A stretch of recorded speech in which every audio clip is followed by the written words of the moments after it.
more problems on your hands. What? The point remains. How do you, unless you have a good relationship with these countries, how do you wiretap the Al-Qaeda's phones? How do you surveil them? How do you do all of the things that this new type of war requires? Well, I don't know that that's not happening. I would be surprised if it's not happening, because in the larger war on terror, there is some common sense in this whole thing, and there is some common ground between Europe and America and Southeast Asia and China, etc., etc.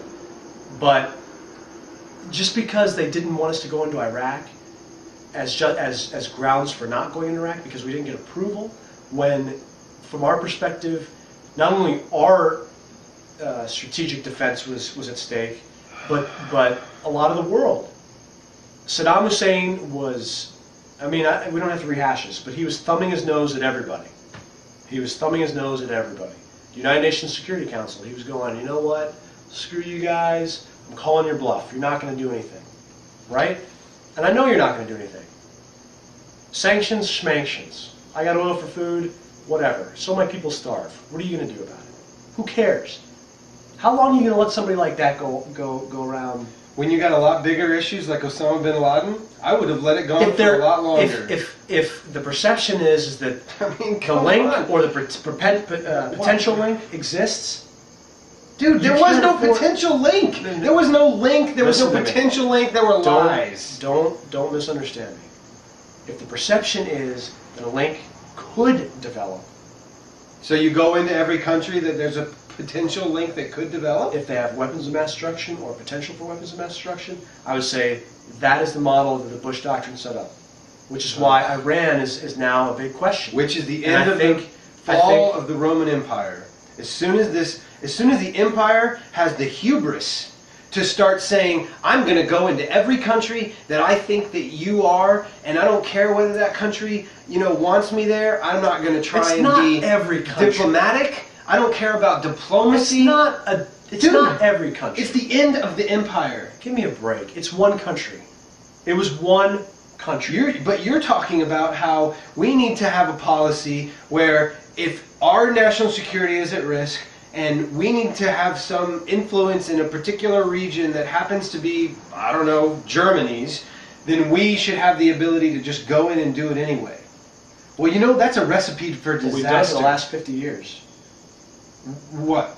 We've gone in and bombed countries? We've gone into countries where we thought it was in our national interest and our national defense. Like where? Korea. Korea, we had a war with them, okay. Vietnam. We had a war with them. We're going to go into every country and have a war? This is the kind of crazy... Korea and Vietnam are bad examples, Joel, because those were very, Vietnam more so, but disastrous wars for our country.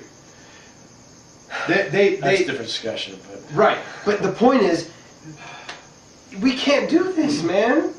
We can't keep being... Well, this is... this deficit spending and the mortgaging this stuff out to the Chinese,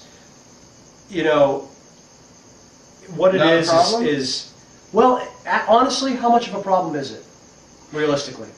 China needs us. The Treasury Chairman. China needs us more than we need them. Why don't you ask the Chairman of the Treasury how big of a problem it is? It's pretty serious, man. Substantiate it. How about that Chinese own huge parts of property? They own our buildings. They own all of this. Who makes the money from that? Not us. Who collects the rent on that? Not us. When our country starts being owned by other countries, that's a problem. We have foreign investment in China like you wouldn't believe. Not as much as they have in us. They need a lot of money from us to be successful.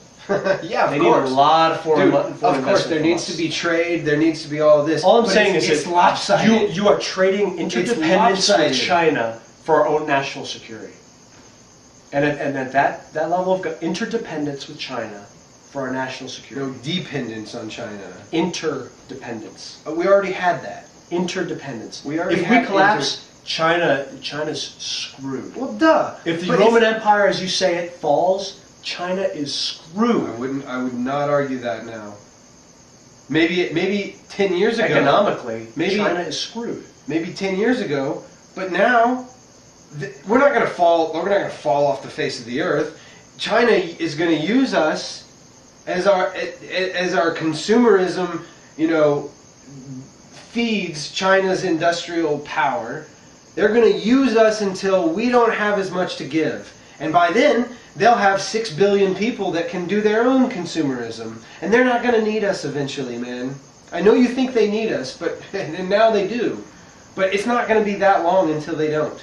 And by then, we'll have gone over the deep end, invading all these countries looking for Al-Qaeda, and we will have weakened ourselves, so we can't even challenge Iran. China has too many people not to need us. One day, they're going to not need us anymore, Joel.